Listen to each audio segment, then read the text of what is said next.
Bonjour à vous.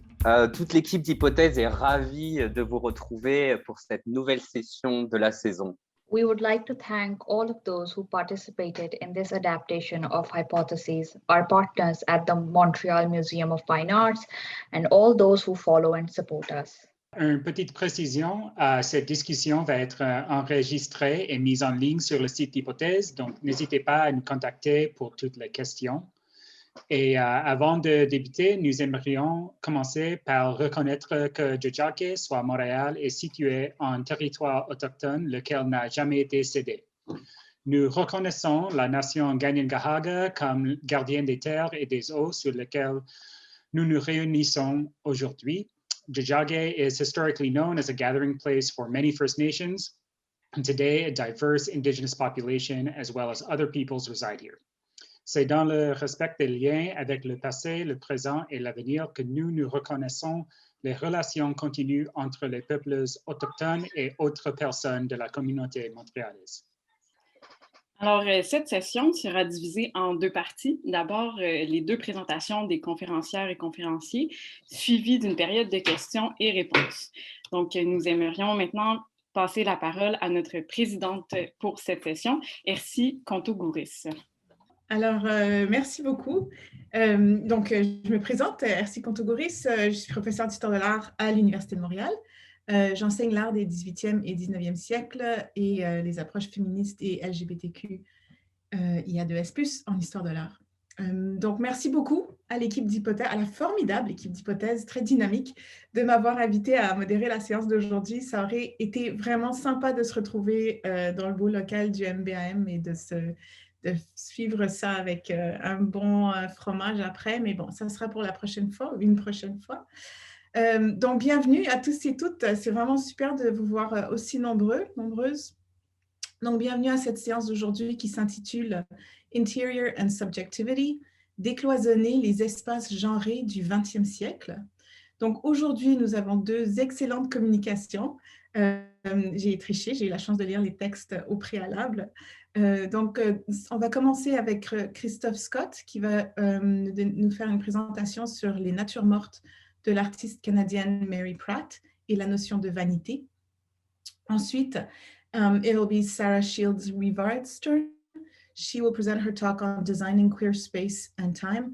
Elizabeth R. de Lanux, I should have asked you how to pronounce it, but I will find out, and her sapphic modernity. Après ça, on va avoir une bonne heure, je pense, pour une discussion. Et je suis certaine que les conférenciers pourront accueillir vos questions en français ou en anglais. Alors voilà, I'm really looking forward to hearing both talks. Donc notre premier conférencier, Christophe Scott, détient une maîtrise en histoire de l'art de l'Université du Québec à Montréal. Il est auxiliaire de recherche depuis 2018 pour l'ERAC, l'équipe de recherche en histoire de l'art, et il a également une pratique d'artiste en peinture. Et je pense que ça, c'est un aspect qui enrichit beaucoup son travail de chercheur, dans laquelle il se penche sur la représentation d'espaces domestiques et sur le rapport entre mémoire et image. Donc, des enjeux qui sont vraiment en lien avec la conférence qu'il va nous présenter aujourd'hui. Alors, voici, Christophe, à toi. Bonjour, est-ce qu'on m'entend? Oui, ok, super. Je suis un peu nerveux. Je constate qu'il y a beaucoup de gens, puis que j'ai été accueilli chaleureusement par Ersi et toute l'équipe. Donc, merci beaucoup de cet accueil chaleureux. Oui, donc aujourd'hui, je vais vous présenter une recherche sur l'artiste Mary Pratt, comme ça a été mentionné, qui ne fait pas partie de mon mémoire de maîtrise. J'ai effectué une recherche sur Mary Pratt durant la période de recherche liée à ma maîtrise. Par contre, ma directrice et moi avons décidé que j'allais travailler sur d'autres artistes très intéressants aussi dans le projet final du mémoire. Donc, je suis très content de vous livrer une lecture là, qui a été un peu exclue de mon mémoire.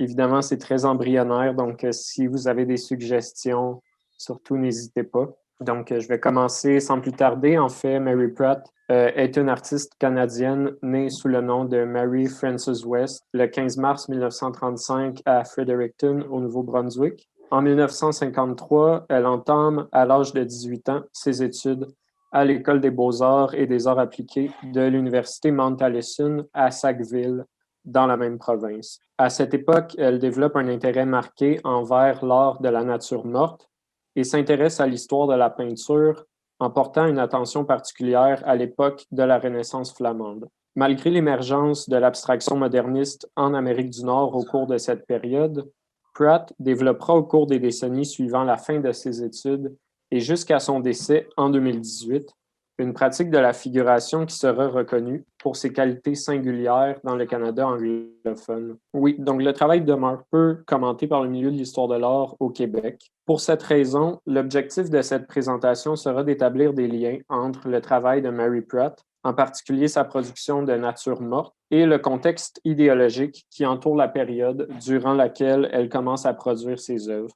J'aimerais plus spécifiquement suggérer que la production de Mary Pratt a été très influencée par le contexte de la guerre froide, un conflit idéologique opposant les États-Unis à l'Union soviétique qui s'étale entre 1945 et 1991. Puis là, bien, évidemment, si le temps nous manque pour aborder de manière détaillée la genèse de la guerre froide, il est important de rappeler qu'après la Seconde Guerre mondiale, deux nations victorieuses dans la défaite de l'Allemagne nazie s'opposent sur le plan idéologique, soit les États-Unis sur le front ouest et l'Union soviétique sur le front est. Au cours des années suivantes, la course à l'armement nucléaire, la pratique systématique de l'espionnage, la conquête de l'espace et l'occupation militaire de territoires asiatiques en Corée, au Vietnam et en Afghanistan amèneront une exacerbation des tensions politiques entre les deux nations. Puis on voit ici là, donc Winston Churchill, Roosevelt et Staline à la conférence de Yalta, donc après la Seconde Guerre mondiale,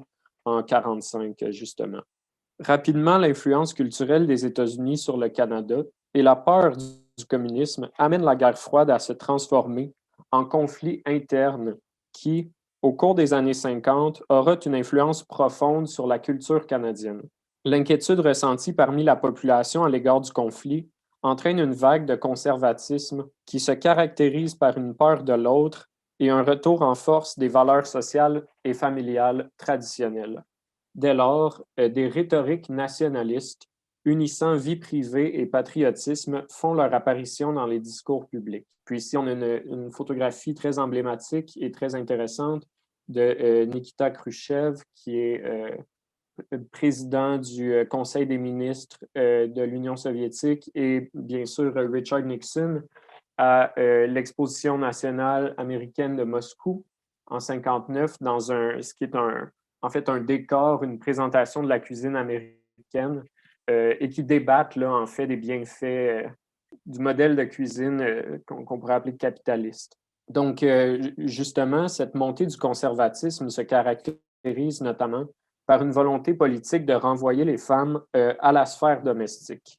En effet, alors que des milliers d'entre elles intègrent le marché du travail durant la Seconde Guerre mondiale, afin de répondre aux besoins de l'industrie de guerre et d'occuper les postes des hommes partis au combat, la fin de la guerre engendre des pertes d'emplois pour une majorité écrasante de femmes. Ce phénomène, auquel s'ajoute un essor démographique qualifié de baby boom et une hausse du nombre de mariages chez les jeunes, amène un grand nombre de jeunes femmes à adopter le rôle de mère au foyer. D'autre part, la fin de la guerre engendre un essor économique important au Canada qui favorise la naissance d'une nouvelle classe moyenne au pays. Le consumérisme de la société d'après-guerre se trouve d'autant plus valorisé que de nombreuses innovations technologiques développées par les industries durant la guerre intègrent la sphère domestique et que les jeunes familles cherchent à profiter de la période d'accalmie militaire qui suit le retour des hommes du front européen. Ainsi, la figure de la femme au foyer devient de plus en plus politisée, à l'image de la femme soviétique qui va au combat durant la guerre et travaille en industrie. Les sociétés capitalistes opposent l'image de la femme à la maison, entourée d'objets de commodité et libérée d'obligations professionnelles, qui devient un symbole justement de la réussite du modèle capitaliste. À ce moment, la cuisine devient investie comme instrument idéologique par la sphère politique et de nombreuses industries font la promotion d'objets ménagers ayant comme fonction principale de rendre la vie de la femme au foyer plus facile. Les produits tels que le lait en poudre ou les repas congelés connaissent un véritable essor sur le marché des biens de consommation, à l'instar des fours à micro-ondes et des machines à laver la vaisselle, hein, qui sont réellement des technologies qui sont permises par les innovations technologiques de la Seconde Guerre mondiale. Évidemment, l'image de la femme au foyer, libérée des contraintes de la vie ménagère, n'est rien de plus qu'un symbole qui aliène des milliers de femmes confinées à la sphère domestique. Par ailleurs, la vague de conservatisme qui se fait remarquer au Canada dans les années 50 affecte également le milieu des arts. En effet, durant ses études à l'université Mount Allison, Mary fait la rencontre du peintre Christopher Pratt, un étudiant de sa cohorte qu'elle épouse en 1957.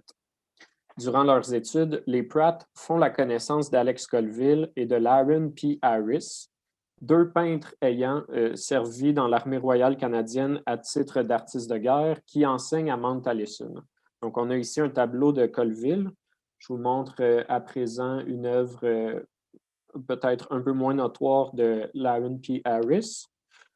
Si Colville encourage Mary en lui promettant qu'elle ne sera pas une artiste du dimanche, ce qui est intéressant, Harris lui dira pour sa part que, et je cite, « Dans une famille de peintres, il ne peut y avoir qu'un seul peintre, et dans votre famille, c'est Christopher. » Donc, commentaire intéressant. Fin de la citation. Peu après cette expérience et le mariage des Pratt en 1957, le couple décide de s'installer en Écosse, où Christopher Pratt choisit de poursuivre ses études à la Glasgow School of Art. Mary Pratt tente de s'y inscrire à son tour, mais étant récemment tombée enceinte de leur premier fils, John, l'école refuse son admission en raison de son état, une pratique qui était relativement commune à l'époque. En 1963, suite au retour du couple au Canada et l'obtention de leur diplôme en beaux-arts, le père de Christopher Pratt leur offre la permission de demeurer à sa maison de campagne de Sainte Mary, un petit village reculé et économiquement défavorisé, situé aux abords de la rivière Salmonier à Terre-Neuve. Si le déménagement des Pratt permet l'épanouissement de la carrière de Christopher, celle de Mary s'en trouve grandement affectée, tandis qu'elle doit se consacrer à l'entretien ménager de la maison, à l'éducation de ses enfants et à la carrière de son mari dans une province où elle se sent isolée de ses proches. Christopher possède un atelier de travail dans la demeure familiale, ce qui n'est pas le cas de Mary. Durant leurs premières années à Sainte Mary, la peintre produit d'ailleurs très peu. Puis on a un tableau très intéressant de cette période justement, c'est-à-dire de 1964, où Mary Pratt, ici, fait plutôt office de modèle pour son mari que d'artiste. La production de Mary Pratt reprend en intensité à partir de la fin des années 60. À ce moment, ses enfants atteignent un âge qui leur permet d'intégrer le milieu scolaire, ce qui libère l'artiste d'une partie de ses responsabilités familiales. Elle réalise alors une série d'œuvres ayant comme sujet son environnement domestique immédiat, qui témoignent d'un intérêt envers la question de la représentation en peinture, notamment The Bed de 1968. Toutefois, l'artiste, qui cherche sans cesse à développer la qualité technique de ses œuvres, est restreinte dans sa capacité à produire de nouveaux tableaux par des contraintes temporelles. Parce qu'on peut présumer que ce genre d'œuvre-là prend effectivement un certain temps à produire de par sa facture.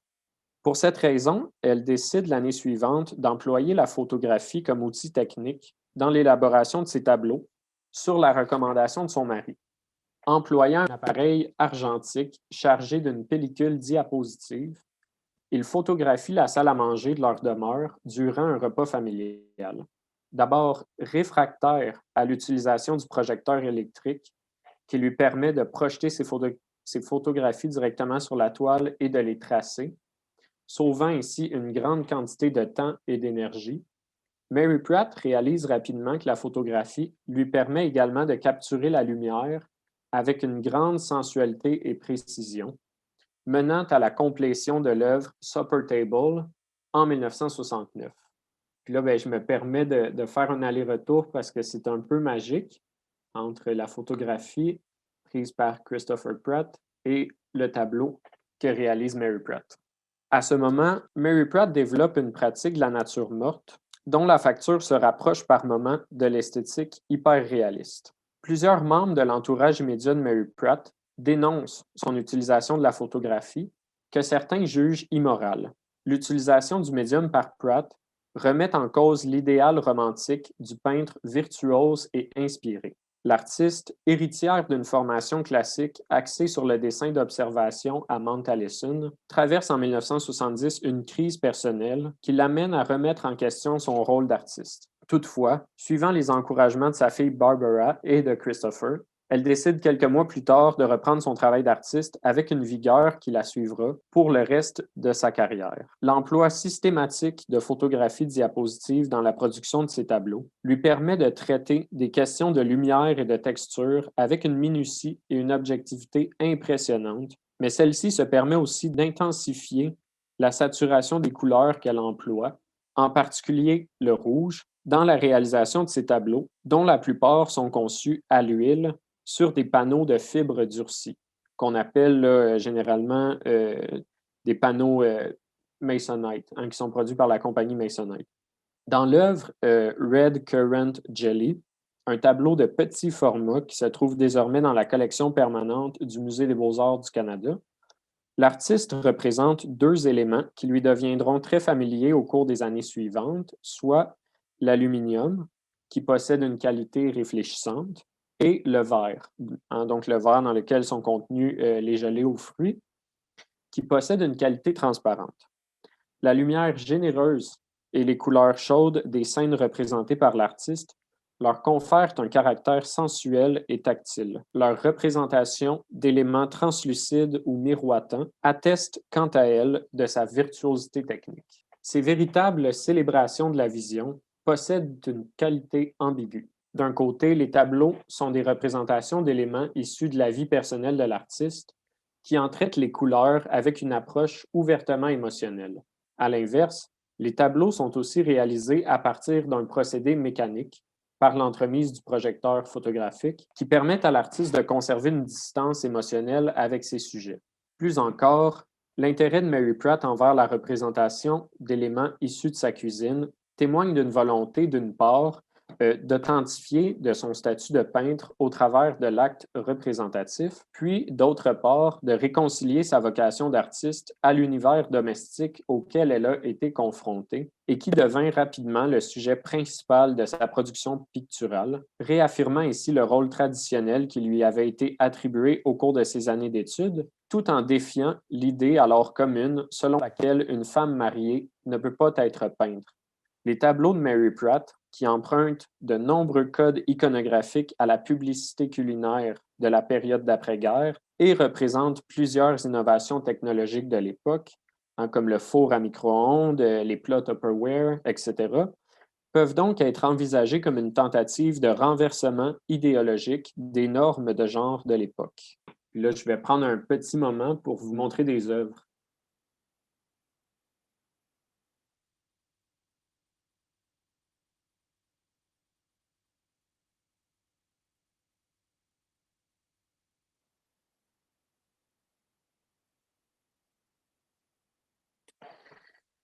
Dans les années 70, Mary Pratt traverse de nombreuses épreuves personnelles sur le plan familial.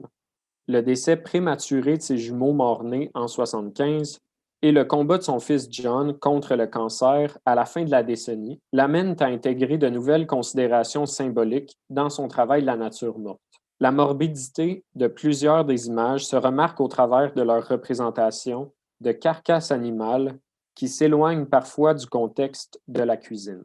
Comme l'explique la conservatrice en chef de la Galerie d'art de la Nouvelle-Écosse, Sarah Fillmore, cette composante du travail de Pratt a pour effet de rapprocher ces tableaux du genre de la vanité qui se développe au 16e siècle en Hollande. Aussi appelé memento mori, les vanités appartiennent à un style de nature morte dont les éléments iconographiques cherchent à rappeler le caractère évanescent de la vie sur Terre à leurs spectateurs. Pour citer Fillmore, Vanitas paintings showcased the artist's skill in handling paint and translating light. They were also warnings of the fleeting nature of life. Pratt follows this tradition in her work, setting the composition simply, highlighting the main subject without distraction or clutter. Le caractère extrêmement touchant de cet aspect du travail de Pratt se remarque plus particulièrement dans le tableau Eggs in an Egg Crate, première œuvre que réalise l'artiste après la perte de ses jumeaux en 1975. Puis, sur les conseils de Mayo Graham, alors conservatrice en chef de la Galerie d'art d'Ottawa, elle entreprend de peindre la carcasse d'un orignal accroché à un camion, une scène photographiée à la station-service de Sainte-Marie, qui n'est pas sans rappeler le bœuf écorché de Rembrandt. Donc, je vous montre les images. Puis on voit ici le Rembrandt. D'abord hésitante à peindre la photographie, donc celle-ci, Pratt fera plus tard le commentaire suivant au sujet de son tableau. We had lost the babies, then John got sick, and I got through that, and then I said to myself, you can do this now. You know what this is about. To me, it screamed murder, rape, clinical dissection, torture. All the terrible nightmares hanging right in front of me. Donc, je vous ramène à l'image qui est, selon moi, l'une de ces très intéressantes. Puis j'en ai quelques autres à vous montrer.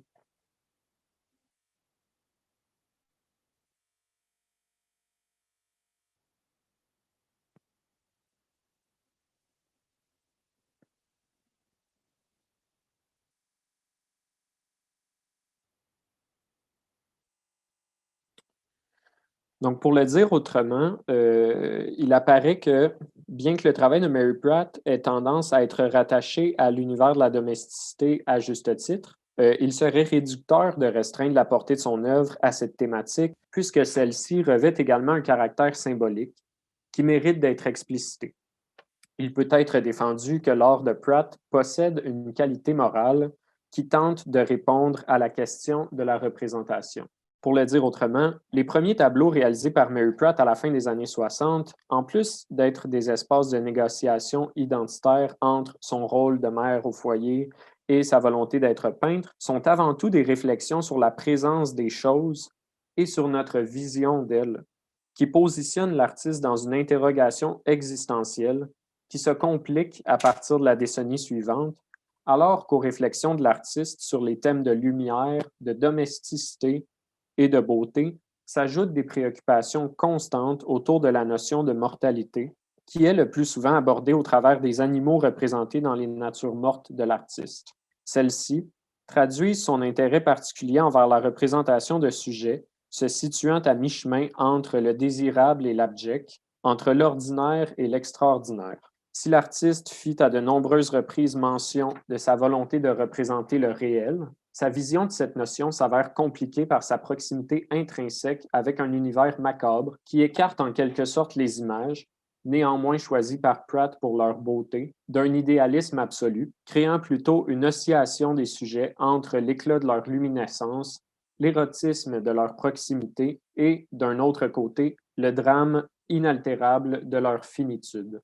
Donc, depuis le décès de Mary Pratt en 2018, peu d'attention a été portée sur son travail par la communauté artistique. En 2013, le Musée des beaux-arts de la Nouvelle-Écosse et le Musée de Rooms de St. John organisaient conjointement une rétrospective du travail de l'artiste, alors âgé de 78 ans, qui voyagea ensuite à Windsor et Kleinburg en Ontario, puis à Regina et Halifax. Les organisateurs de cette exposition espéraient aussi pouvoir la présenter donc au Musée des beaux-arts du Canada et à l'Art Gallery of Ontario, mais les deux institutions déclinèrent l'offre. Une modeste exposition des œuvres de l'artiste fut tout de même organisée par le Musée des beaux-arts du Canada en 2015. Je vous invite à réfléchir aux motivations derrière ces deux refus. Le travail de Mary Pratt, associé à une esthétique figurative et aux enjeux du réalisme social, a longtemps été qualifié de domestique ou homey en anglais par plusieurs des acteurs du milieu des arts qui n'y retrouveraient pas les qualités modernistes et avant-gardistes habituellement associées aux productions artistiques d'après-guerre. Le travail de Mary Pratt trahit en effet sa volonté de dépeindre un univers du quotidien qui l'attache résolument à une culture de la classe moyenne que certains qualifient, non sans connotation péjorative, de middlebrow culture. Lorsque j'ai travaillé au Musée des beaux-arts de Montréal comme préposé à l'accueil, 2 tableaux d'Alex Colville étaient présentés dans le hall d'entrée du musée, près du vestiaire. Un tableau de Christopher Pratt était pour sa part accroché dans la cafétéria du musée. J'observai que peu de visiteurs les remarquaient. Cette dynamique ambiguë m'a toujours intéressé. Elle suggère que les artistes réalistes d'après-guerre auraient leur place dans nos institutions, mais pas dans leurs galeries. Quand l'histoire de l'art sera-t-elle prête à accepter que, comme le défend la commissaire américaine Karen Wilkin dans un ouvrage paru en 2020, « Figuration never died ». Et ça, c'est une citation de Karen Wilkin. Donc, je vous laisse sur cette photographie de Mary Pratt dans son atelier et sur ma bibliographie là, qui n'est pas exhaustive, mais que vous pouvez consulter ici brièvement, puis que je pourrais aussi vous partager si vous m'en faites la demande. Donc, merci beaucoup tout le monde. Merci Christophe pour cette présentation vraiment très riche.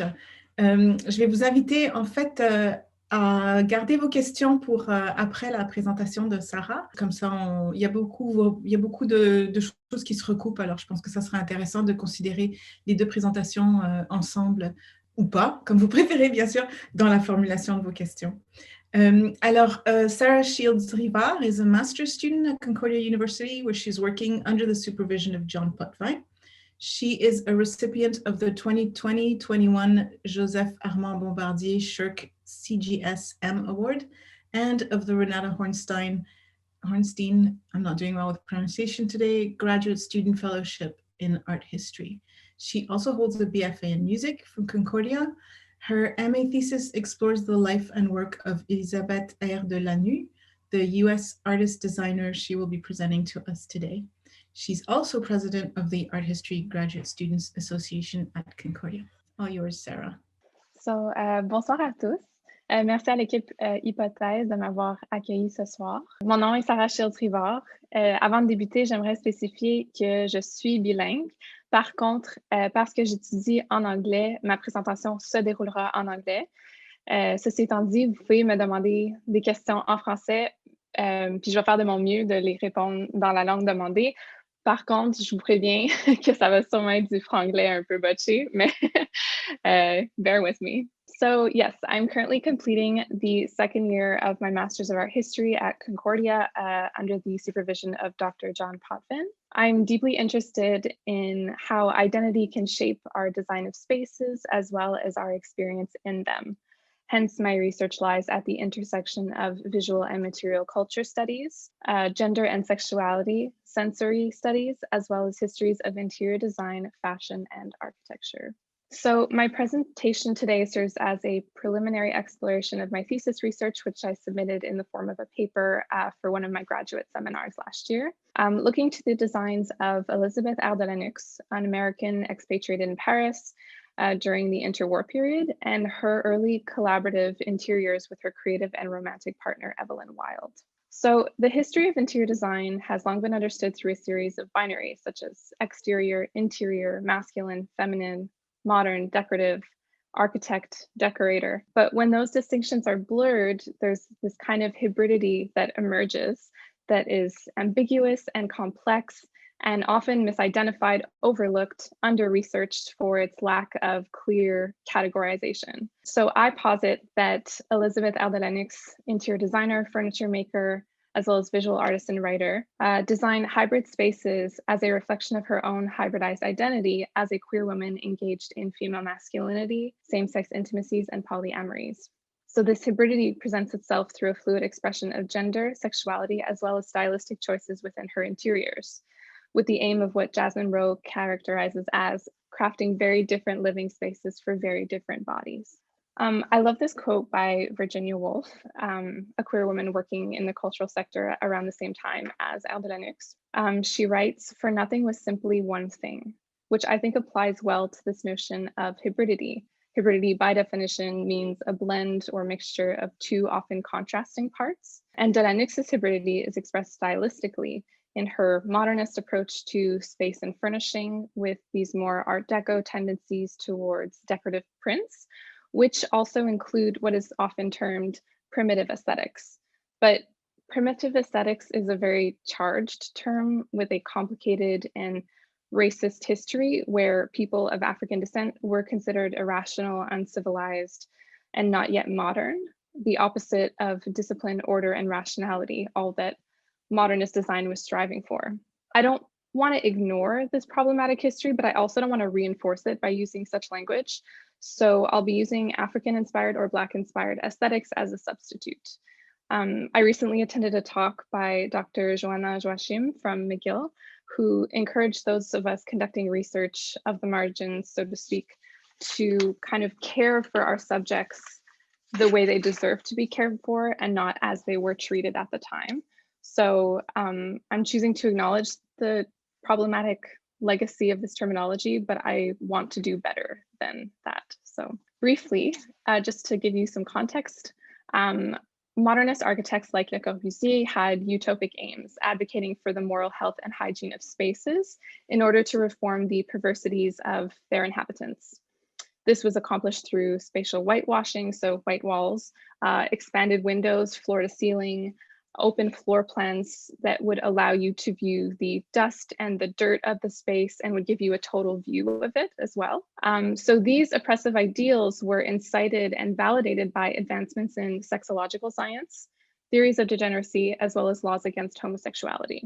So namely, sexologists like Richard von Krafft-Ebing and Havelock Ellis, as well as psychoanalysts like Sigmund Freud, claimed in their studies that the built environment could be understood as a site representing and affecting one's mental and physical states, with the potential to display and incite deviancy, and then could in turn be used to reform said deviancies. This concern for aesthetic perversion was also reflected in British law with the trials of Oscar Wilde in 1895 under the Labouchere Amendment from 1885. Persecuting the writer for his sexuality, using his dark, decadent, rich interiors as proof of and an expression of moral corruption. So while this was specific to gay men and female homosexuality remained largely omitted from laws as it was deemed insignificant, so to speak, there was also the case of Radcliffe Hall's trials for obscene libel. In 1928, following the publication of her novel, A Well of Loneliness, which is kind of seen as like one of the original lesbian novels. And these trials resulted in the private sexual lives of queer women in the interwar period to be propelled into the public sphere, as well as a collapse of their complex gendered and sexual identities from female masculinities to same-sex intimacies that were previously seen as chic or avant-garde, but then were reduced to this kind of static, so-called degenerate lesbian identity. And then there's the infamous Adolf Loos and his canonical essay, Ornament and Crime from 1908, which contributed to the intertwining of ornamentation and homosexuality under this concept of degeneracy. He claimed that women, homosexuals, racialized people, criminals, and the mentally ill were stragglers in the modern advancement of aesthetics and civilization due to their fundamental decorativeness and primitivity, allying them conceptually as degenerates. Later, Le Corbusier echoed Loos's ideas in his own kind of regenerative vision of modern architecture. And Jasmine Rowe states that modern architecture was not simply creating new places for people, but creating new people for their places. So reforming not only spaces, but its occupants alike. This brought me to question what happens when the marginalized groups who are meant to be reformed employ the techniques used against them to create their own spaces.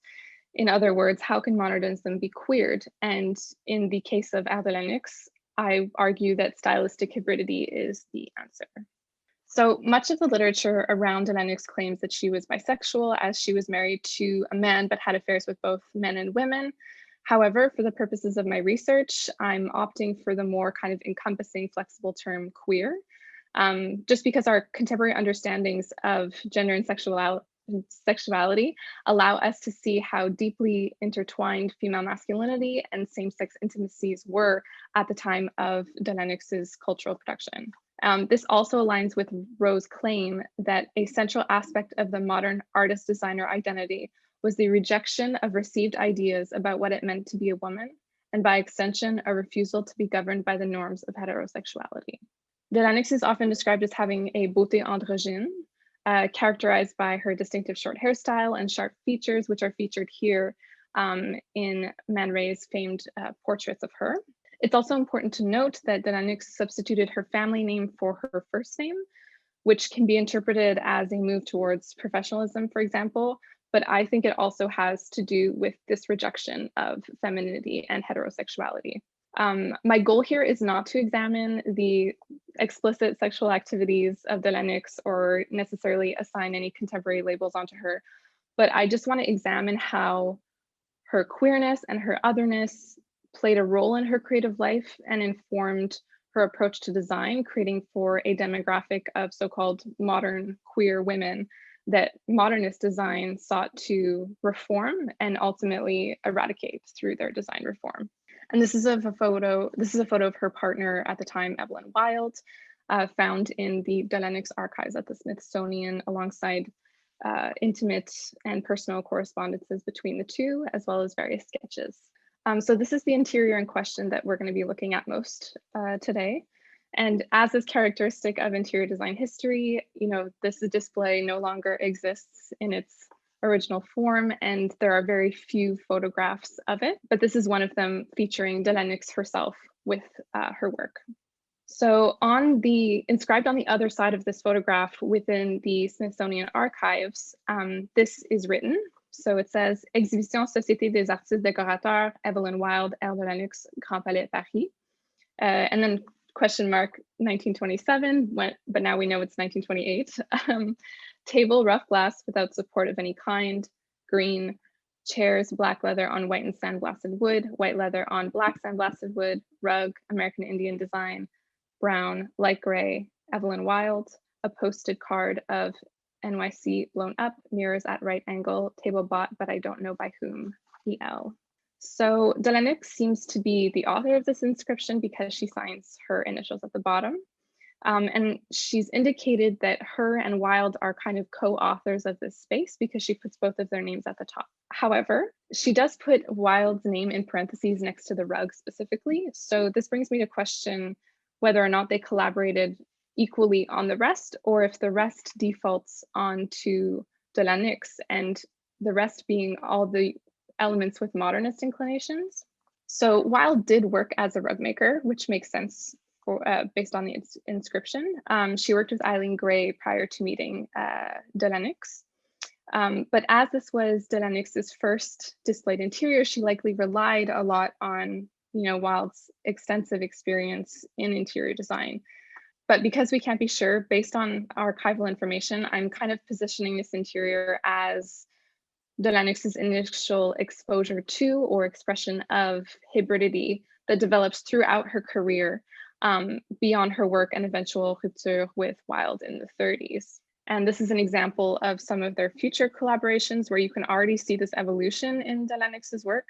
In the first interior, you have that like transparent table in the middle. But here, the main table is this solid wood table with African-inspired geometric design on the side, which to me emphasizes the use and the functionality of the table. It brings attention to the legs, whereas her previous design, it focuses on the transparency of it rather than its functionality. And then this idea of like the print being on the base of the table is also seen in her later non-collaborative designs. So back to the interior in question, this is the other photograph of it without Delaunay in it. I feel like the space has an ambiguity, not only in its blending of, kind of more decorative and modernist styles, but also within the modernist aesthetics themselves. Delaunay exerts a perception altering control over the viewer's experience and the design space, as explained here. The photographic background reflected by the mirrors on the sides, the white lacquered floor, the plush pile rug, climbing 2 steps like the carpet at a gala event, leading one's gaze to the massive table whose transparency does not block it and which continues and is lost in the skyscrapers of New York. The stand is without limits. I really like that last line because I feel like that's what it would feel like if one of us was there. This kind of spatial control is at the core of modernist aesthetics, but with the intent of policing morality and deviant identities.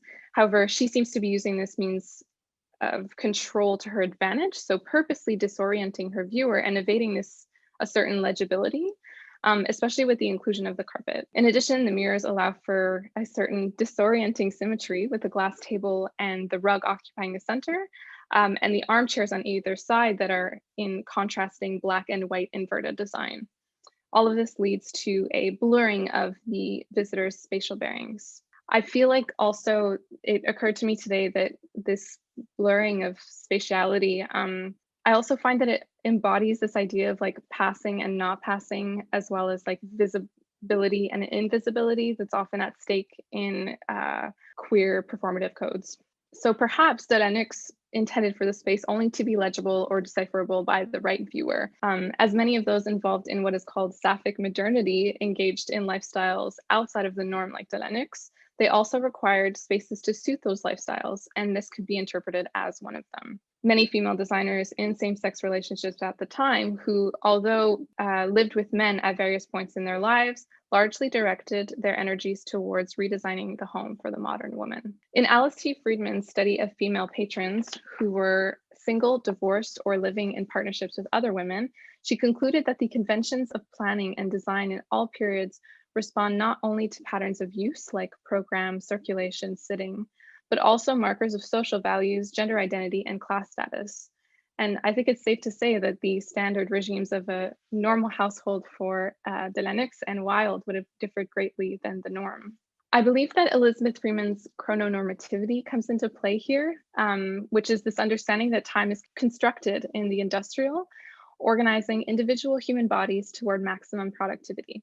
This includes the temporal constructs of sex, love, marriage, reproduction, consumption, and legacy, which queer individuals continuously fail to adhere to. She elaborates this concept as a mode of implantation, a technique by which institutional forces come to seem like somatic facts. So schedules, calendars, time zones, and even wristwatches inculcate what the sociologist Evitar Zerubbabel calls hidden rhythms, forms of temporal experience that seem natural only to those whom they privilege. So if queers fail to adhere to the set understanding of time, every other standard within industrialism and capitalism becomes somewhat unattainable, right? This is true of gender. So as Judith Butler has shown, how the rhythms of gendered performance, specifically repetitions, kind of freeze masculinity and femininity into these timeless truths of being. But in terms of sexuality, Freeman states that rather than evoking timelessness, it trafficked in signs of fractured time, flickering signs of other historical moments and possibilities that materialized time as always already wounded. Thus, gay men, lesbians, and other perverts have also served as figures for history, for either civilization's decline or sublimely futuristic release from nature, or both. In Delaunay's resisting of a present worldview that wasn't aligned with her understanding of love, partnership, and time, she's experiencing and then employing in her interiors everything, this kind of like temporal drag that Luce despised in his text. So if the couple was indeed creating a space for the modern queer woman and experienced this mode of fractured time, this could also, in a way, explain their use of African-inspired aesthetics. In the same way that quoting African motifs allies them with Luce's notion of degeneracy, it also makes a connection with longstanding cultural traditions of making and design. Within modernist discourse, African culture was synonymous with the past or a younger version of a civilization that had yet to fully develop. It wasn't seen as having continuity, a present, a future, which is fundamentally untrue.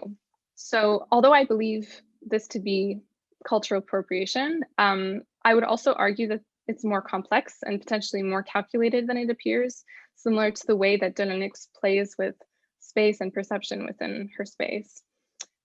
Bridget Elliott claims that it was less superficial than many during this period, as they devoted considerable time and energy to learning complicated local methods of manufacture in order to reproduce these same labor-intensive practices in their own work. She explains this authenticity in approach by specifying that Wilde had traveled to North Africa with Eileen Gray in 1907 to learn the process of weaving and dyeing wools with natural colors firsthand from local Arab women. She continues by stating that although this influenced their choice of motifs, media, and workings in progress, she believes it to be different than Picasso's infamous appropriation of African masks within Cubism, like in Les Demoiselles d'Avignon, which was in 1907 as well. And this becomes especially important because he denied this appropriation and inspiration for so long. I also believe there to be another layer of complexity and calculatedness that can be added to the couple's appropriation, as it can be understood as a symbolic allyship with other so-called degenerates under Luce's theory. Bridget Elliott also argues that the exoticization and cultural appropriation involved in modernist primitivism is complicated by that, as female and non-heterosexual, Art de la Nux and Wilde were already conceptually connected within modern architectural and scientific discourse to the pre-modern, the perverse, and degenerate connotations of the primitive. So this leads me to believe that the power of this interior rests in its ability to simultaneously embrace this kind of notion of degeneracy while also modernity at the same time. So it avoids this clear definition and also avoids rejection from either side. So there's so much more that I could talk about, but for the sake of time, I'm choosing to close my presentation with this image of de la Nux. She's photographed here lounging in the dwelling of the French poet Louis Aragon. And I've kind of put it here just as a reminder to us that, you know, the spaces that we looked at today and the objects as well, despite being displays, they were meant to be lived in. And a lot of these objects and pieces of furniture were eventually brought into people's homes and do exist today. I'm still working through a lot of these ideas that I put forth today as I'm writing my thesis. But from what I can conclude so far, I believe that de la Nux's otherness generated different needs and views and allowed her to design spaces that defied, redefined, and contributed to the formation of this kind of alternative modernism, one that allowed for queer identities, bodies, and realities to be lived out. Her works act as a testament to the importance of broadening our understanding of what it was to be modern, especially in relation to intersecting marginal identities. This is also not an isolated case. I've proposed further research at the doctoral level, exploring this phenomenon on a broader level, including, icons of design like Eileen Gray. Furthermore, this reevaluation of modernism becomes increasingly relevant with recent shifts in collective thought and discourse regarding health, hygiene, gender, sexuality, race, and the realities and spaces we wish to inhabit now and after COVID-19. In conclusion, her designed attempts to create for the modern queer woman allow for creative interventions into the understanding of modernism and identity politics in interwar Paris, which I believe yields inspiring possibilities for design nearly a century later today. Thank you. Thanks very much, Sarah. Let's get my clapping hands there. Thank you, Sarah. Thank you both very much for these really fascinating talks. And I find it really interesting the way, and congratulations to the Hypothèse team for bringing these two talks together, because I find that there are some parallels that are really fascinating. Even though one is very much into this hetero feminine domesticity of the 1950s, and the other, is this kind of queer gender, variant woman. So I'm just gonna maybe ask one question to both of you, and then I'm gonna open the floor. Comme ça, je vous laisse à tout le monde le temps de formuler vos questions, peut-être. I find it interesting how they're both presented. They're both excluded from masculine spaces. From masculine practices and discourses, and in de la Nux's case of hetero discourses. And but what they seem to do is that instead of showing something alternative, they go deeper into it.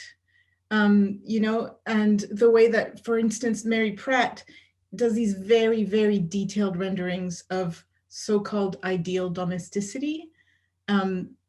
Plutôt que de s'éloigner de ça, elle va vraiment profondément à l'intérieur de ça. Et la même chose avec Art de la Nux, qui s'approprie ce langage qui est associé avec la dégénérescence. Et plutôt que d'essayer de faire quelque chose de très respectable, puis d'avoir l'air toute respectable et féminine, elle fait ce qu'elle veut et elle va plus profondément à l'intérieur de ce caractère de dégénérescence, soi-disant dégénérescence qui est codé. Et je voulais vous demander si vous pensez que c'est cette approche d'emprunter et d'aller au maximum, si c'est ça qui leur permet vraiment de faire des œuvres qui sont tellement personnelles, d'une part, et tellement subversives. Comme c'est quoi le shift qui se passe pour aller d'une représentation très traditionnelle ou très stéréotypée, et à quel point est-ce qu'il y a un retournement qui fait qu'elles sont capables de faire quelque chose qui est en fait très personnel et subversif? I don't know if I have like a fully formed answer, but I think that I can speak for both of the works of Mary Pratt and Al Delanix in the way that they use these dualities that are very contrasting, but that's what makes their work so like different and significant. You know, like when I was watching your presentation, Christophe, j'ai remarqué que Mary Pratt contrasts like very domestic spaces with very like harsh sometimes subject matter, you know, like the fish that was like kind of splayed, and that hanging rooster, you know, it's like violent and yet comforting subject matter. I don't know how that works together, but she just makes it work. And I would say that Al Delanix does that as well, you know, taking modernist aesthetics and then like more decorative African inspired ones and blending them together. You know, there were other women doing that as well, and this is only one case study. But I would say that she's really like at the center. There's a spectrum of like how you can, where those dualities find themselves. You know, sometimes they have more leanings towards the decorative or more leanings towards modernist aesthetics, but Delanix really finds herself in the center, and it kind of feels sometimes like they're torn between two. But I think that the power of it is the fact that they are embracing these two things that you would think contradict themselves, but you know, they're representative of her own identity. Bien, merci pour cette question qui est vraiment intéressante. Puis merci aussi, Sarah, pour ta présentation qui était vraiment fascinante. Pour Mary Pratt, c'est vraiment intéressant parce que je pense aussi qu'elle a su s'approprier des expériences de sa vie qui ont pu être difficiles, puis les transformer en œuvres d'art qui sont vraiment très parlantes d'un point de vue visuel, puis que effectivement, c'est un des aspects qui rend son travail aussi personnel puis aussi confrontant. Pour l'anecdote, c'est un truc dont je ne parle pas dans ma présentation, mais malheureusement, elle et Christopher Pratt ont divorcé, puis elle a gardé son nom après ça quand même. Puis elle s'est mariée une deuxième fois, puis elle a divorcé aussi. Donc, elle a dit quelque chose, je ne veux pas paraphraser, mais quelque chose comme I was always lucky in my life except with men. Puis ce qui est vraiment intéressant, c'est qu'elle a fait beaucoup de tableaux de robes de mariée. Elle a fait un tableau, je pense, de sa sœur. Je pense que ça s'intitule Barbara in the wedding dress she made herself. Donc, une robe faite de manière artisanale. Puis, beaucoup de robes de mariée qui n'ont pas de modèle, qui sont vraiment juste comme des représentations de robes. Donc, je trouve que c'est vraiment intéressant de voir que c'est ça, elle s'est confrontée à des choses dans son travail qui ont pu être difficiles dans sa vie, puis qu'elle en a fait des œuvres, puis c'est vraiment intéressant.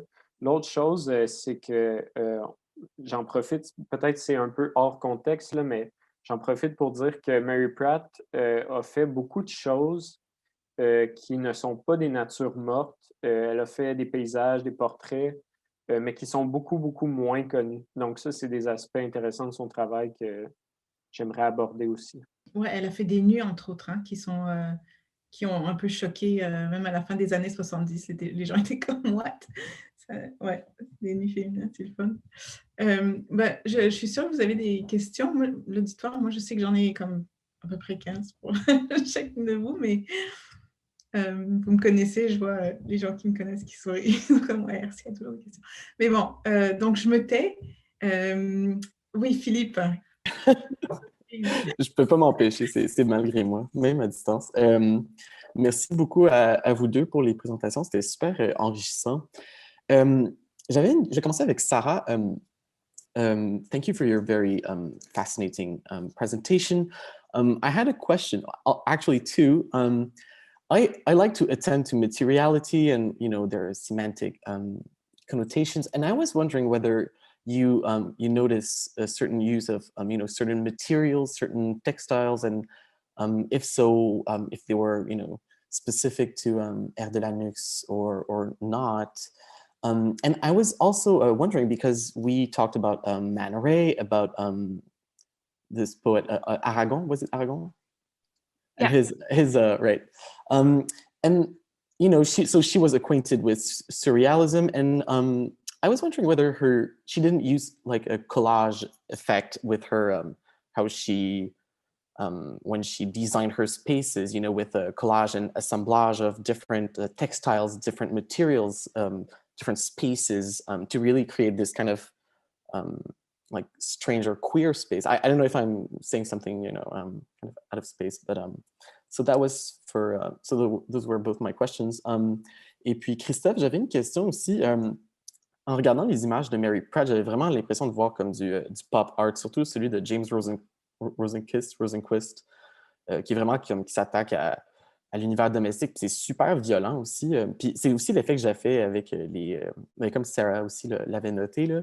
Il y a comme avec la lumière, c'est comme vraiment rapproché, c'est super aplati, c'est vraiment violent comme espace. Et je me demandais si c'était pas aussi une espèce de critique de ça.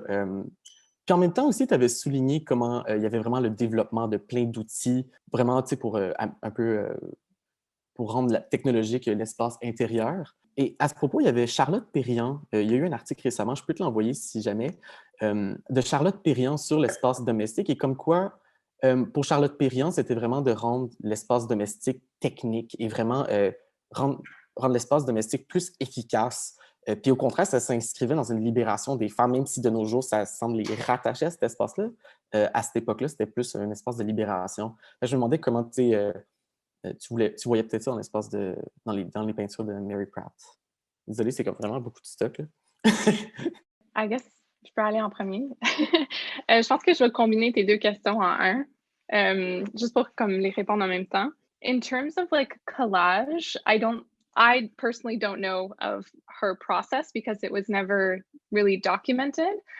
But I can definitely say that there's something queer to the attention of the materiality that she chose. I've also done some research on Eileen Gray, who I would say the same, in their attention to the sensory experiences of their space through the materials, so like touch specifically. Yeah, I would say that defies what modernist designers were trying to do, right? They were trying to make these kind of very neutral, streamlined spaces. And this is when you have this attention to kind of, like Eileen Gray, she had like these chromium handrails in E1027, and those chairs and tables as well. For Eileen Gray, there was like a flexibility of the space that was intentional. So like her tables could collapse and you could move them around and use them for multiple things. Whereas the Lennox, you don't really have that. But I would say because the spaces are so minimal, you can actually rearrange them in like infinite possibilities. So there is definitely this attention to materiality and spatiality as well. Great, thank you so much. Oui, donc merci pour ces deux questions qui sont très intéressantes. D'abord, là, au sujet de la relation, il y avait beaucoup de choses dans ce que tu as mentionné, Philippe. Oui, dans la relation de Mary Pratt avec le pop art, j'aurais tendance à dire qu'il y a effectivement un lien dans le fait que c'est un courant artistique qui se développe à la même époque. Par contre, la nuance que je ferais est que Mary Pratt est une artiste qui travaille aussi beaucoup avec un univers qui est très personnel et très poétique, donc qui l'éloigne un peu d'une critique, si on veut, de la société de consommation. Je pense que souvent, les choses qu'elle représentait étaient des choses qu'elle avait cuisinées elle-même. Puis après, c'est vrai que c'est quand même un reflet de notre mode de vie consumériste. Pour ce qui est de la relation à l'espace dont tu parles, qui est très intéressante, le fait que c'est souvent très rapproché, puis très qu'il y a une espèce d'aplat qui se crée, j'aurais tendance à dire que ça provient fort probablement du fait, c'est comme un effet secondaire du fait qu'elle travaillait toujours avec un projecteur. Donc, à la base, c'est des photographies qui sont réalisées avec je sais qu'au début, dans les années 60, elle utilisait des pellicules diapositives, donc qui nécessitent un flash. Puis il faut être assez rapproché pour que la photo prenne. Puis que plus tard, elle a probablement utilisé d'autres formes de diapositives après parce que celle-là est devenue discontinuée. Mais oui, là, du fait qu'il y a un caractère très mécanique avec le projecteur, la photo, ça crée effectivement une espèce de notion étrange dans le regard. Mais elle voyait ça comme étant beau foncièrement. Là, les choses qu'elle représentait, elle les représentait à la base, là, selon son discours, parce qu'elle les trouvait belles. Pour ce qui est des innovations technologiques, est-ce que ça a libéré les femmes, ou pas? Je pense que ce n'est pas à moi à poser ce jugement-là. Il y a effectivement, en tout cas, il y avait cette volonté-là de créer des technologies pour rendre la cuisine plus efficace.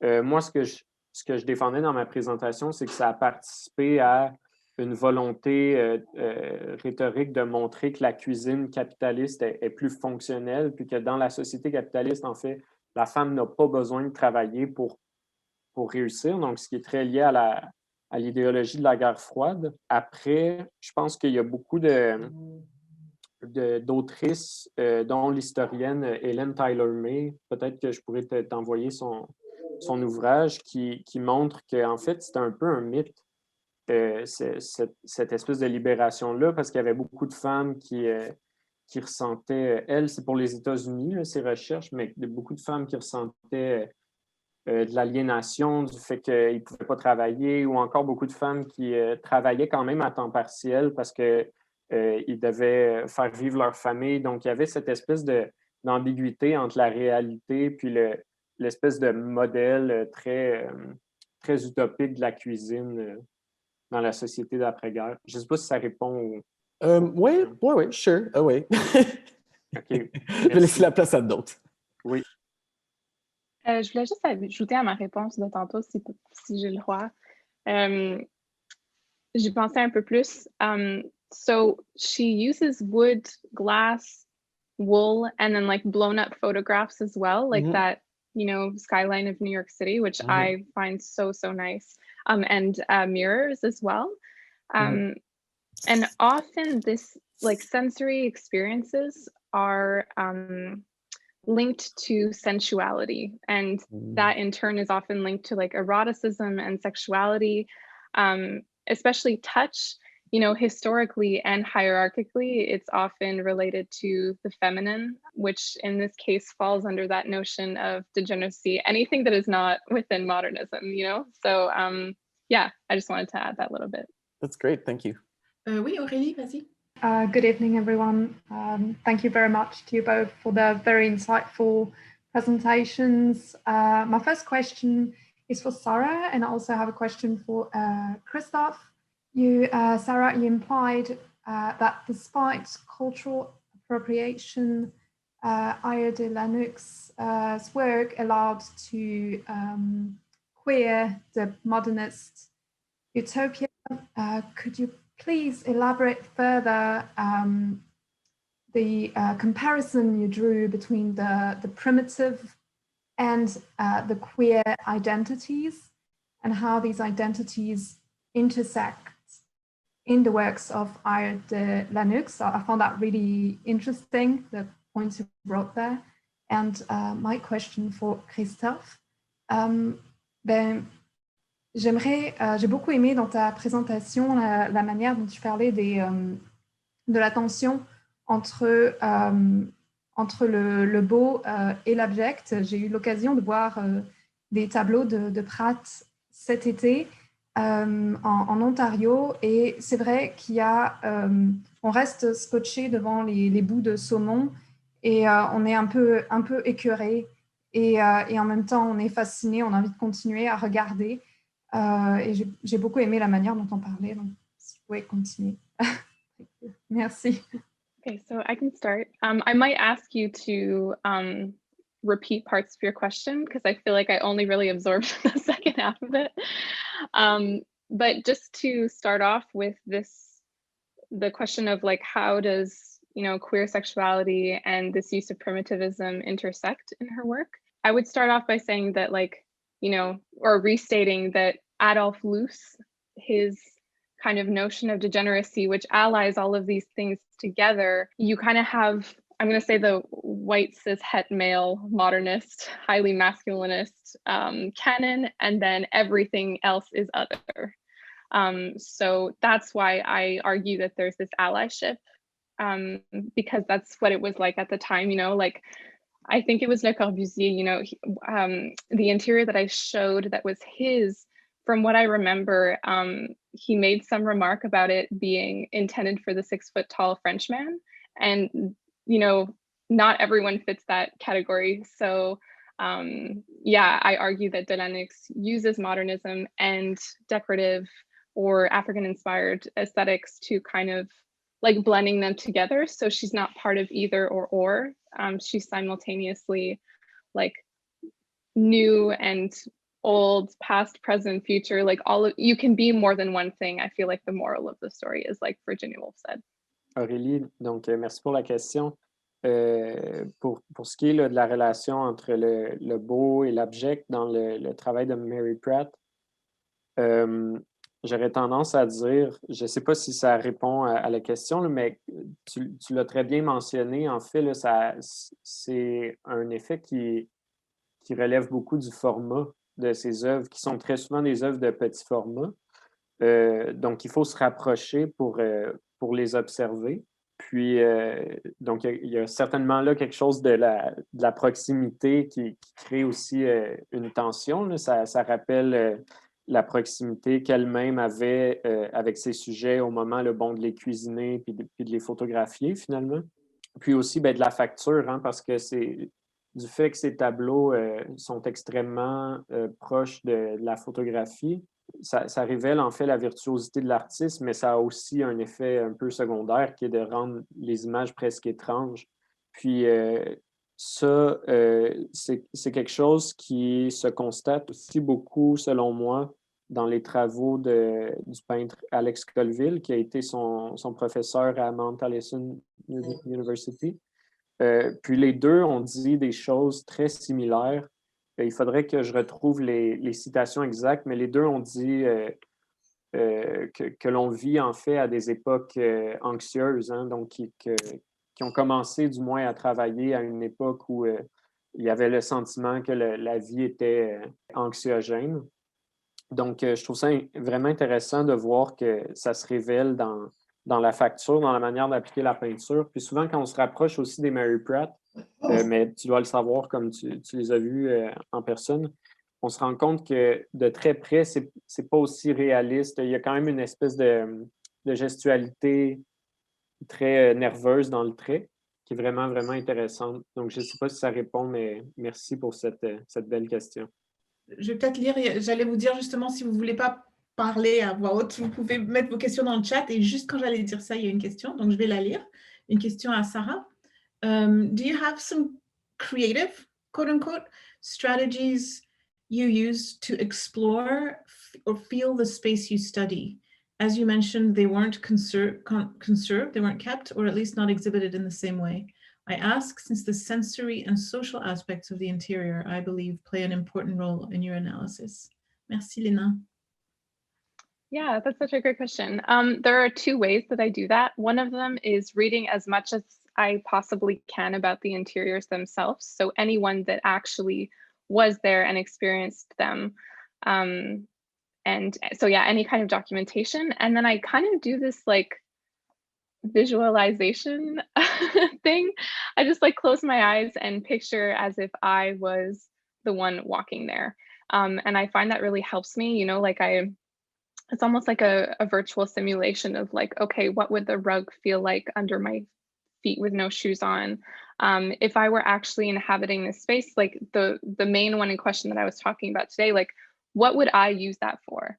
And to me, it would be like the ultimate office space, you know, with that like fake view of New York City. And then you have that glass table and I would just have nothing on it. I would have just like my laptop, my coffee, my tea. And yeah, I try to picture myself doing daily things that they would have in those spaces. Yeah. Any other questions? I know that, well, just like Lena did, you don't have to feel like you have questions for both people. If you only have questions for one or something more general that's not quite entirely, you know, super conçu comme question, vous pouvez y aller aussi. Moi, j'en ai d'autres. Christophe, il y a un truc que j'ai trouvé drôle. Ben, et puis ça c'est vraiment pas la question là, mais dans la photo avec Khrouchtchev et machin, il y a une boîte de SOS. Puis j'ai trouvé ça marrant qu'il y ait ça sur le comptoir, de toutes les choses qu'il y aurait pu y avoir sur le comptoir. C'est une boîte de SOS, c'est comme help, qui est là. J'ai trouvé ça vraiment marrant. J'aurais peut-être comme une couple de... En fait, j'ai plusieurs questions. J'ai une question, par exemple, qui va peut-être faire rouspéter Itai, que je vois qui est là. Donc, c'est comme un peu pour l'aiguillonner un peu. Mais je trouve, tu as parlé du parallèle entre... avec Rembrandt, avec la carcasse de Rembrandt, mais je trouve qu'il y a dans beaucoup de ces natures mortes, il y a quelque chose de très stillness, tu sais, il y a quelque chose de très immobile qui me fait beaucoup penser à Vermeer. Et je me demandais s'il y a des parallèles là, tu sais, il y a que tu pouvais, que tu as identifiés ou qui seraient, parce qu'on sait que lui aussi, il utilisait des machines.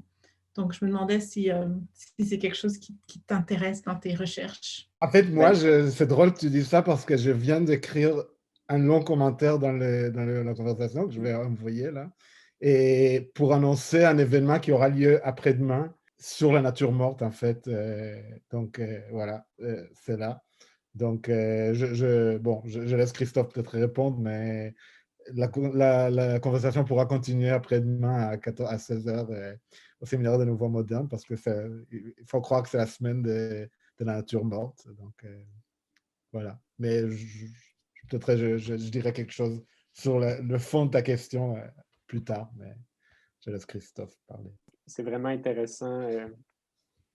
Et effectivement, les photographies, je vais juste faire un parallèle très rapide sur les photographies de la guerre froide. Donc, celles avec, souvent très drôles. J'ai trouvé aussi beaucoup de photographies en faisant mes recherches de gens dans des bunkers qui sont comme remplis de biens de consommation, parce qu'à l'époque, il y avait une effervescence pour, je sais pas, le lait en poudre, puis bon, des trucs dont j'ai parlé dans ma présentation. Puis quand on regarde ça, selon notre perspective, c'est souvent un peu farfelu. Donc, j'ai bien aimé l'humour. Ben, j'étais content quand j'ai vu que Itai était présent, moi aussi, parce que ça a été mon prof au baccalauréat. Mais j'étais aussi un peu nerveux parce que je me suis dit, là, je vais parler de, vanité, puis tout ça, puis je suis très loin d'être un expert de ces questions-là.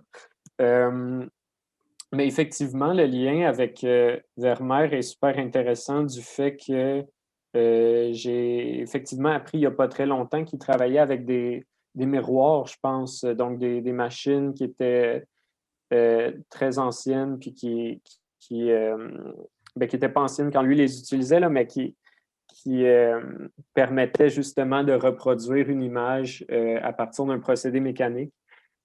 Ces outils-là ont toujours existé, puis du moins depuis très longtemps, puis ont souvent été utilisés par des peintres sans que l'histoire de l'art en ait connaissance. Je sais que Picasso a joué avec ces outils-là à certains moments de sa pratique aussi. Donc, puis quand Mary Pratt a commencé à utiliser le projecteur, c'était vraiment un tabou dans son entourage, mis à part son mari, Christopher Pratt.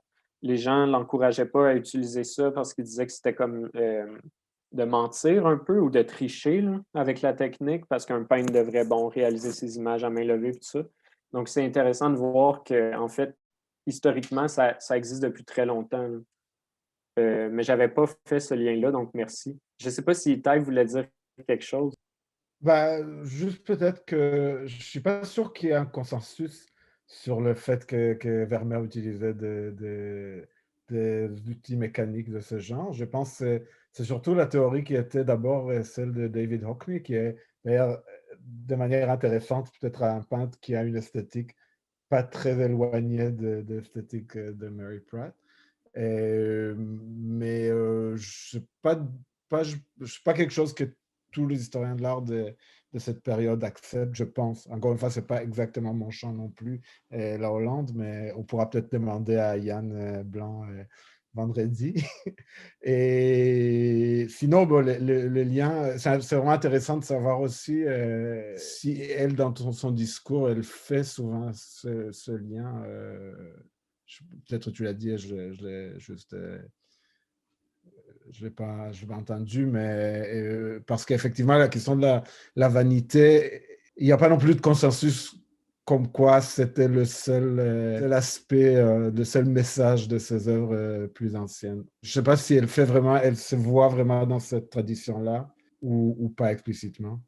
Je sais que durant ses études, elle avait un intérêt très marqué pour la nature morte, puis pour la peinture hollandaise, bien sûr, mais aussi pour Chardin, les tableaux de Chardin qui l'ont beaucoup marqué. Par contre, un truc qui est intéressant avec Mary Pratt, c'est que le caractère un peu plus... je sais qu'on a parlé là, ce soir de morbidité, puis ça a été soulevé par moi pendant ma présentation, mais aussi par Aurélie dans sa question. Ça, c'est quelque chose dont Mary Pratt parlait peu. En fait, elle parlait plus de la notion de beauté, puis comment les images qu'elle a peintes étaient des souvenirs de choses qu'elle avait trouvées vraiment belles. La lumière, elle parlait beaucoup de la lumière. Mais autrement, l'aspect des vanités, c'est quelque chose qui a été amené par Sarah Fillmore, qui travaille au Musée des Beaux-Arts de la Nouvelle-Écosse. Mais Mary Pratt, elle, en a pas parlé beaucoup. Parce que justement, le livre de Yann Blanc qui vient de sortir, dont il va parler vendredi, une de ses idées, c'est que il semble que la nature morte, en tout cas hollandaise du XVIIe siècle, était moins souvent reliée vraiment à l'idée de la vanité, et plus souvent une célébration de la beauté, de l'ordinaire, de la beauté des choses qui nous entourent et de la création divine ou whatever. Mais la vanité, peut-être à d'autres périodes, et bon, Chardin, c'est encore un autre univers, c'est pas exactement la même beauté éclatante et brillante. Et je dirais qu'à la limite, l'esthétique de Mary Pratt me semble plus proche de Vermeer que de Chardin, mais ça, c'est juste pour des questions de couleur et de lumière. Mais cela dit, je crois que je n'ai jamais vu ces œuvres en vrai, donc je crois que ça me semble le genre d'œuvre qui, à l'écran, peuvent pas vraiment être vécues de manière satisfaisante. Donc, j'ai vraiment hâte de pouvoir les voir en vrai. Ah, mais c'est vraiment intéressant, merci. Sarah, you showed that portrait by Romaine Brooks, and I was wondering if which is not really very similar to it's very unlike what I would normally associate Romaine Brooks things looking like. And is that a goat? And is that the Alps? Like, what's going on? What's going on there? And also, so do you, in your research, are you looking at because you talked a little bit about the Aragon photograph at the end. Do you look at those photographs to try and kind of do a portrait, or figure out how they wanted to show themselves in these images? Does that help? Yeah, absolutely. I think also like knowing what kind of social circles these artists were in and what kind of like theories and philosophies and artworks they were exposed to helps inform their own designs. And so that portrait of Delanux by Romaine Brooks, I'm not like super familiar with Romaine Brooks, just like her main kind of portraits and self-portraits. But I picked this one to show because it kind of embodies that like lesbian and primitivism relation. It's called chasseresse. Chasseresse, is that how you say that? Yeah. So it means like hunter, huntress. And so she's off in this kind of like primal setting, which was off, and with the goat, which I don't think is native to Europe. So I'm assuming that it's in a kind of African style setting. But it also, from what I understand, stems from des légendes puis des mythes, mais je sais juste pas lesquels en ce moment. I do have it somewhere though. And then for the Louis Aragon photo, I just like seeing the artists kind of in their natural state, so to speak, because you have those very staged Man Ray portraits, but you know, I'm also curious to see how these people were in their real life and not for, not all like spoofed up for a photograph.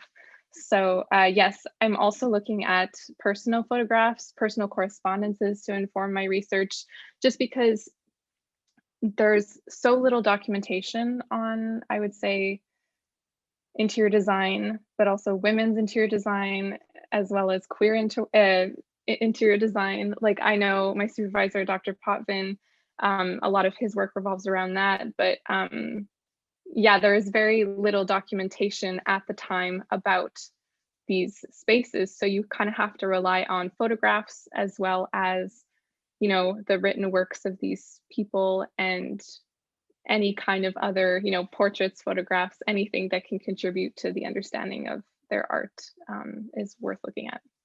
Like what you're saying about the circles is really interesting too, and I think it's really important because, you know, there's a whole bunch of women, of lesbians at that point who are doing this thing, and also a lot of them kind of exploring less feminine kind of femininities, or more of the androgynous stuff. And it was interesting that they called her beauté androgyne. And I was wondering, and I think that you're right in, you seem to not want to appropriate kind of what's been said about gay men's interior design and sort of transfer it to, you know, what the lesbians are doing, like, which, you know, I think is really, really good. But I was wondering whether they were looking at what gay men were doing. And because they seem to be going more into this masculine kind of, you know, or like butch kind of identities, some of them. So, or less, I don't even know, masculine identities. So were they looking at what men were doing, and what specifically gay men were doing with their interior decorations?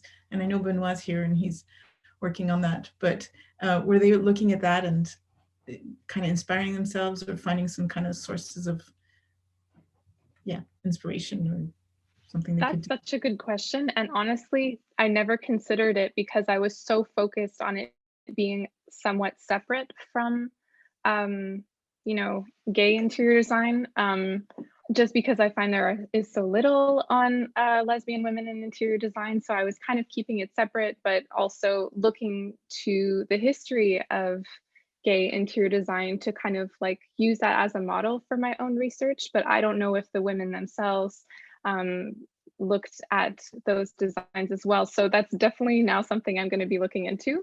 But I also wanted to say, yeah, you were right about the kind of lesbian salons that were happening at the time. She was friends with Natalie Barney, who is famed for some of her lesbian salons and the kind of like discussions that would happen, and the kind of art that was consumed there, and the kind of like gender presentation that a lot of the women there, you know, had, and the lifestyles they engaged in. I also do a bit of research on queer utopia, and I know that's something that was discussed in Barney's salons, this idea of like Lesbos or the Amazon, this kind of ideal space for queer women was definitely something that was circulated at the time. Christophe, il y a une citation que tu as citée, que tu as mise à l'écran au sujet de la carcasse, et tu as dit qu'elle parle de viol, quand qu'elle voit du viol dans cette image, ce qui est assez étonnant, j'imagine peut-être à des gens qui sont mis comme ça, et de la violence en général et d'une certaine érotisation de la carcasse qui est mise là. Mais je me demandais, est-ce qu'elle... Tu as dit que malheureusement, elle s'est divorcée, mais bon, si elle n'avait pas de la chance avec les hommes, peut-être que c'était une bonne chose qu'elle se divorce. Et si elle voit aussi de la violence comme ça, c'est peut-être une bonne chose. Mais est-ce que tu penses qu'elle s'identifiait à ces animaux morts, pas seulement la carcasse qui est là, mais les poissons morts et toutes les carcasses en fait qu'elle montre? Je pense que oui, puisqu'elle a fait beaucoup de tableaux qui, je pense qu'elle s'identifiait à ces sujets. Après, c'est sûr que la carcasse qu'elle a peinte dans Service Station, c'est un tableau, puis j'en ai parlé là, dans ma présentation. C'est un tableau qu'elle s'est autorisée à faire après plusieurs années, en tout cas après une longue période dans les années 70 où elle avait pris la photographie, mais elle n'était pas, elle ne se sentait pas appropriée à parler de cet animal mort-là. Puis en fait, c'est seulement après qu'elle ait vécu des expériences un peu traumatiques dans sa vie personnelle, entre autres avec sa fausse couche, qu'elle s'est sentie autorisée à inclure peut-être des images un peu plus difficiles, puis un certain symbolisme aussi dans son travail. Puis ce qui est vraiment intéressant, c'est que ça a été photographié à la station-service de son village, qui n'était pas un très grand village. C'était Sainte-Marie, près de Salmonir. Puis les gens là-bas, j'en ai parlé au début, là, mais c'était économiquement défavorisé. Puis tout le monde se connaissait un peu. Donc, quand Mary Pratt a terminé le tableau, elle a invité le chasseur qui avait en fait tué la carcasse de l'animal qu'on voit dans la station-service chez elle pour regarder la peinture. Puis lui avait été très, très surpris, puis un peu choqué, là, mais pas négativement, de voir cette image-là, puis de voir que Mary Pratt, en fait, l'interprétait comme ça. Hein, parce qu'elle avait commencé par photographier, bon, plus sa nourriture, puis après, ben, c'était devenu vraiment quelque chose d'un peu plus difficile. Donc, je ne sais pas si ça répond à la question, mais je pense que oui, elle s'identifiait profondément à ces sujets. Après, il y a beaucoup d'animaux qu'elle a représentés parce qu'elle les cuisinait aussi, là, donc il y a cet aspect-là. Est-ce que tu regardes les titres? Parce que les animaux, c'est tout comme un poisson, je ne sais pas, morue sans tête, je ne sais pas quoi. Là, quand elle parle de la station de service, plutôt que de dire c'est la carcasse, donc c'est bizarre. C'est comme un peu bizarre. Puis il y en a aussi un autre où, tu sais, tous les titres sont très, très descriptifs, là, très impassibles, presque, like Deadpan. Et puis, elle en a un avec la casserole dans le micro-ondes qu'elle appelle Romancing the Casserole. Puis tout d'un coup, il y a un truc, si tu étudies les titres. Oui, je regarde ces titres, puis ça vaut la peine. Des fois, je me fais un peu surprendre à juste comme observer très longtemps ces images, puis oublier un peu le texte, puis les descriptions qui sont autour, parce que les images sont tellement prenantes. Mais elle a aussi des titres qui sont un peu humoristiques. J'oserais pas dire farfelu, mais je sais qu'il y a un de ces tableaux, je pense que c'est de la nourriture dans un Ziploc ou dans un pot maçon qui s'appelle Specimen from Another Time. Donc, il y a quelque chose d'un peu rigolo quand même là-dedans. Mais effectivement, la plupart de ces titres sont assez cliniques. C'est intéressant de voir comment sa conception de ces sujets un peu variait selon ses états d'âme.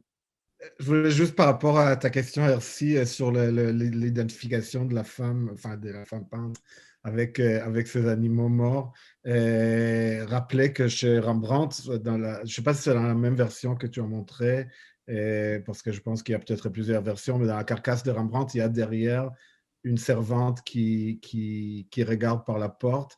Et il y a eu plein d'interprétations sur le lien ou le rapport ou le parallèle entre la carcasse et la servante. Et donc là, il y a vraiment une vraie femme qui apparaît à côté et qui est peut-être comparée d'une manière ou d'une autre. Je ne me souviens plus si dans la carcasse de Mary Pratt, il y a aussi une personne ou pas. Je l'ai vu un peu rapidement, mais Dans celle de Mary Pratt, il n'y en a pas, mais effectivement, dans le tableau de Rembrandt que j'ai montré, il y en a une, mais qui est très à l'arrière-plan, donc c'est un peu difficile de la voir. La reproduction n'était malheureusement pas très bonne non plus. J'ai eu de la difficulté à trouver une bonne image. Mais oui, j'allais juste revenir sur le fait que les années 70 étaient pour Mary Pratt une période assez difficile. Puis Ersi, tu m'as parlé, je reviens à ta première question qui était de savoir si elle avait utilisé la peinture aussi pour se confronter à des événements un peu traumatiques.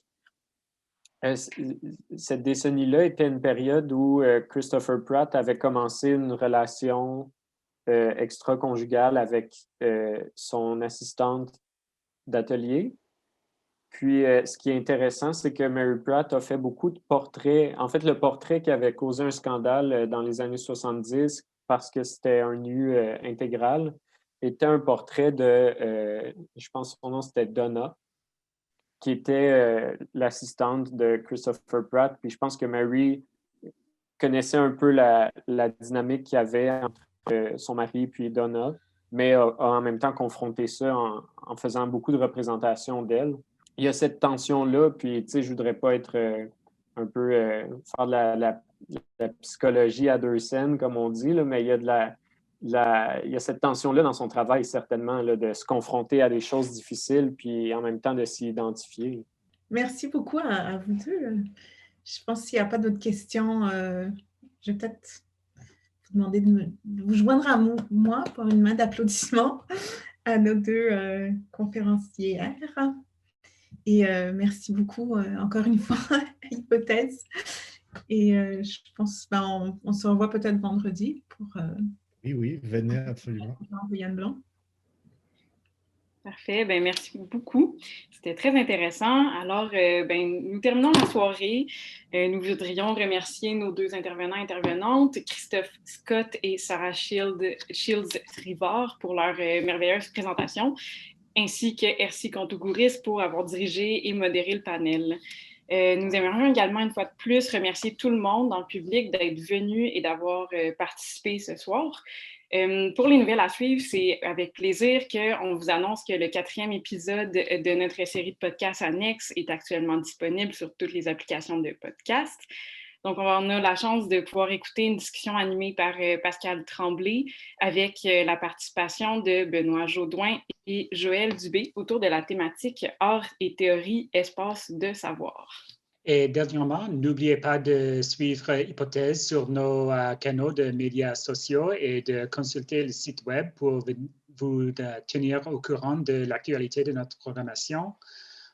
Donc, nous vous retrouverons pour le prochain panel le 10 mars, intitulé Call silencieux, Resounding Performances.